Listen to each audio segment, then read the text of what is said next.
जय हिंद साथियों। Most welcome आप सभी का आपके अपने चैनल IQ स्टडी सेंटर पर।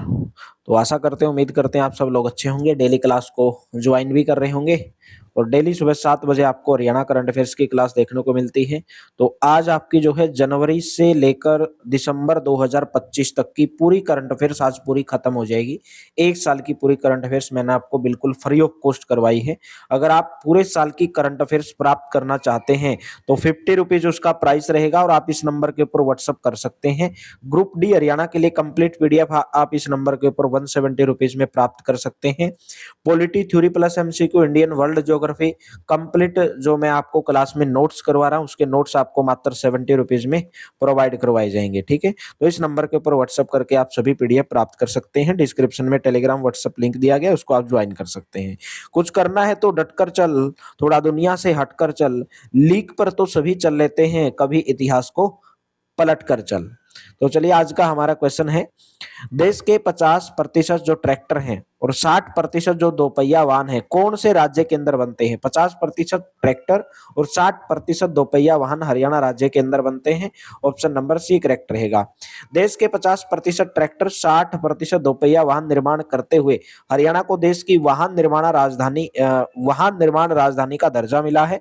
दुनिया की 500 फॉर्च्यून कंपनियों की उपस्थिति हरियाणा की भूमिका को क्या बनाती? बहुत महत्वपूर्ण बनाती है। नेक्स्ट है, जो राष्ट्रीय उद्यान है जो कलेसर हरियाणा के अंदर, राष्ट्रीय उद्यान कलेसर और वन्य जीव अभ्यारण्य भी है ये, तो वहां पर हाथियों की संख्या है वो कितनी हो गई है? राइट ऑप्शन हो जाएगा 15, सी ऑप्शन करेक्ट रहेगा। और ये कहां पर है? ये यमुनानगर जिले के अंदर है। यमुनानगर जिले में 25,000 एकड़ में फैला राष्ट्रीय उद्यान कलेसर और वन्य जीव अभ्यारण्य में सर्दी के सीजन में हाथियों की संख्या 15 तक पहुंच गई है। 8 दिसंबर 2003 को नेशनल पार्क का क्षेत्र 11,570 एकड़ होने पर उसे राष्ट्रीय उद्यान घोषित किया गया था। यानी कि कब घोषित किया गया था? कलेसर राष्ट्रीय उद्यान को राष्ट्रीय उद्यान घोषित किया गया 8 दिसंबर 2003 को। राष्ट्रीय उद्यान के निकट कलेसर वन्य जीव अभ्यारण्य है जिसका क्षेत्र 13,209 एकड़, इसे 13 दिसंबर 1996 को अधिसूचित किया गया था। नेक्स्ट है, हरियाणा वॉलीबॉल एसोसिएशन के अध्यक्ष कौन बने हैं? यानी कि वर्तमान में है Karan Chautala. Option number B correct रहेगा। नेक्स्ट क्वेश्चन की अगर मैं बात करूं, हरियाणा के किस शहर में ब्लिंकिट ने 10 मिनट में एम्बुलेंस मिलने की सेवा शुरू की है? फरीदाबाद, पंचकुला, गुरुग्राम या हिसार? ऑप्शन नंबर सी हो जाएगा, गुरुग्राम के अंदर शुरू की गई है। ब्लिंकिट के CEO हैं अलविंदर धिंसा, जिन्होंने गुरुग्राम में एक त्वरित एम्बुलेंस सेवा की शुरुआत की घोषणा की है, जहां पर निवासी ब्लिंकिट ऐप के माध्यम से, यानी कि जो गुरुग्राम के निवासी ही ब्लिंकिट ऐप के माध्यम से एम्बुलेंस बुक कर सकते हैं, जो 10 मिनट के भीतर पहुंचेगी। और यह पहल शहरी क्षेत्रों में आपातकालीन चिकित्सा परिवहन की महत्वपूर्ण आवश्यकता को पूरा करने के उद्देश्य से की गई है। यह सेवा, जिसमें बेसिक लाइफ सपोर्ट यानी कि BLS एम्बुलेंस शामिल है, BLS बेसिक लाइफ सपोर्ट, तेज और विश्वसनीय चिकित्सा सहायता प्रदान करने की दिशा में एक महत्वपूर्ण कदम है। मुख्यमंत्री ने किस जिले में श्री देवी को भद्रकाली मंदिर में सेवा संकल्प दिवस पर मां शब्द के 51 फुट विराट स्वरूप की आधारशिला रखी? राइट ऑप्शन हो जाएगा कुरुक्षेत्र। तो श्री देवी को भद्रकाली मंदिर कहां पर है? कुरुक्षेत्र के अंदर है। तो हरियाणा के मुख्यमंत्री नायब सिंह सैनी ने कुरुक्षेत्र में श्री देवी को भद्रकाली मंदिर में मातृशक्ति को समर्पित मां शब्द के 51 फुट विराट व अद्भुत स्वरूप की नींव रखी। देश के 52 महाशक्ति पीठों में से हरियाणा का एकमात्र शक्तिपीठ कुरुक्षेत्र के अंदर है, श्री देवी कूप Bhadrakali.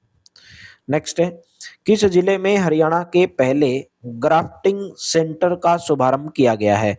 Right option D option Hisar के अंदर किया गया है। हरियाणा के मुख्य सचिव विवेक जोशी ने तो 5 जनवरी 2025 को हिसार जिले में स्थित चौधरी चरण सिंह हरियाणा कृषि विश्वविद्यालय में नवनिर्मित वेजिटेबल ग्राफ्टिंग यूनिट का शुभारंभ किया। प्रदेश के पहले ग्राफ्टिंग सेंटर में फैनपैड, पॉली हाउस, ग्रीन हाउस सहित नर्सरी, अंकुरण chamber, store room, laboratory, packing house व प्रशिक्षण हॉल शामिल है। सब्जियों में ग्राफ्टिंग तकनीक एक अनूठी बागवानी तकनीक है जिसमें 2 अलग-अलग पौधों को एक साथ जोड़कर एक नया पौधा विकसित किया गया है। और वर्तमान में हरियाणा के मुख्य सचिव कौन है? ये आपको कमेंट बॉक्स में बताना है। ये हम जो पढ़ रहे हैं जनवरी 2025 की करंट अफेयर पढ़ रहे हैं, लेकिन अभी हरियाणा के वर्तमान में मैं आपको ऑलरेडी करवा चुका हूं कि वर्तमान में हरियाणा के मुख्य सचिव कौन है। ये आपको कमेंट बॉक्स के अंदर इसका आंसर देना है। ठीक है। मैं भी देखना चाहता हूँ आपकी जो डेली आप क्लास ज्वाइन कर रहे हैं कि नहीं कर रहे हैं, उसका रिवीजन कर रहे हैं कि नहीं कर रहे हैं, ठीक है। तो किस राज्य को सर्वश्रेष्ठ पशुपालन राज्य का पुरस्कार प्रदान किया गया? वो किया गया हरियाणा राज्य को। बी ऑप्शन करेक्ट रहेगा। हरियाणा का जो सर्वश्रेष्ठ पशुपालन राज्य का पुरस्कार मिला हरियाणा राज्य को, नई दिल्ली में एग्रीकल्चर टुडे ग्रुप द्वारा प्रायोजित कृषि नेतृत्व सम्मेलन में केंद्रीय मंत्री नितिन गडकरी और शिवराज सिंह चौहान तथा महाराष्ट्र के मुख्यमंत्री एकनाथ शिंदे ने हरियाणा पशुपालन विभाग के महानिदेशक डॉक्टर एलसी रंगा को यह पुरस्कार प्रदान किया है। हरियाणा को किस वर्ष तक प्रदूषण मुक्त प्रदेश बनाने का लक्ष्य रखा गया है? ऑप्शन नंबर सी करेक्ट हो जाएगा, 2030 तक रखा गया है। पर्यावरण संरक्षण की मुहिम में हरियाणा को वर्ष 2030 तक प्रदूषण मुक्त प्रदेश बनाने का लक्ष्य रखा है। वर्ष 2017 में प्रदेश में कुल 6.66% वन क्षेत्र था, जो अब कितना है 7.01% हो गया है। विश्व बैंक की मदद से प्रदेश में वायु की गुणवत्ता सुधरेगी, इसके लिए 3,647 करोड़ रुपए का हरियाणा क्लीन एयर प्रोजेक्ट तैयार किया गया है, जिसमें से 2,498 करोड़ रुपए का ऋण जो है विश्व बैंक देगा।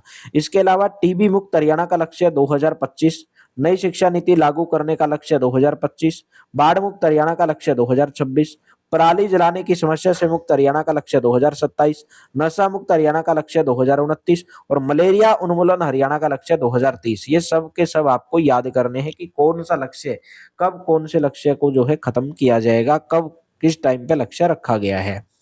मोबाइल पर ई सम्मन भेजने वाला देश का पहला शहर कौन सा है? वो है चंडीगढ़, ऑप्शन नंबर सी। 3 नए आपराधिक कानून, भारतीय न्याय संहिता, भारतीय नागरिक सुरक्षा संहिता और भारतीय साक्ष्य अधिनियम लागू करने वाला चंडीगढ़ देश भर में पहला शहर बना। नए कानूनों के तहत गवाहों को मोबाइल के जरिए ई सम्मन भेजने वाला चंडीगढ़ पहला शहर बन गया है। नेक्स्ट है, हरियाणा में 1 जनवरी 2025 तक कितनी गौशाला रजिस्टर हैं? राइट ऑप्शन हो जाएगा बी ऑप्शन 683। 1 जनवरी 2025 तक हरियाणा में 683 गौशाला रजिस्टर्ड हैं, जिनमें लगभग 4.50 लाख गोवंश की देखभाल की जा रही है। हरियाणा में गौवंश संरक्षण व गौसंवर्धन अधिनियम 2015 के तहत गौ हत्या पर 10 साल की सजा और 1 लाख रुपए तक के जुर्माने का प्रावधान है। हरियाणा गौ सेवा आयोग के अध्यक्ष श्रवण गर्ग और उपाध्यक्ष कौन है? पूर्णमल यादव हैं। तो यहाँ पे इसी के साथ में टेस्ट क्वेश्चन आपके सामने है और इसी के साथ में आपकी पूरी जनवरी से लेकर दिसंबर 2025 की करंट अफेयर्स भी खत्म होती है। या तो कल मैं आपको इसका पूरा जनवरी 2025 का रिवीजन कराऊंगा एक साथ में, जो जनवरी की हमने कंप्लीट की है, या हम 2026 की स्टार्ट करेंगे, ठीक है। तो नशा तस्करी रोकने के लिए हरियाणा के किस जिले में अंतरराज्यीय सचिवालय बनाया गया है? सिरसा, यमुनानगर, पंचकुला, पलवल। आंसर आपको कमेंट बॉक्स में देना है। हरियाणा के किस जिले में पशुपतिनाथ पंचमुखी शिव मंदिर है? कुरुक्षेत्र, फतेहाबाद, नूंह या महेंद्रगढ़। आंसर आपको कमेंट बॉक्स में देना है। अगर आप कंप्लीट पीडीएफ जनवरी से दिसंबर 2025 के हरियाणा करंट अफेयर्स की प्राप्त करना चाहते हैं तो इस नंबर के ऊपर व्हाट्सएप करके आप मात्र 50 रुपीज में प्राप्त कर सकते हैं। पूरी 1 साल की, 6 महीने की 30 रुपीज है। पॉलिटी जो थ्योरी प्लस एमसीक्यू है 29 रुपीज प्राइस है। इंडियन और वर्ल्ड ज्योग्राफी जो क्लास के नोट्स हैं सभी के सभी 40 रुपीज में, और व्हाट्सअप कर लेंगे आप इस नंबर के ऊपर। Thank you, have a nice day. Class अच्छी लगती है तो मेरे दोस्तों इतनी मेहनत आपके लिए कर रहा हूँ, प्लीज शेयर जरूर कर दिया करो। अगर वीडियो को हाइप करना चाहो तो हाइप जरूर कर दिया करो। Thank you, have a nice day.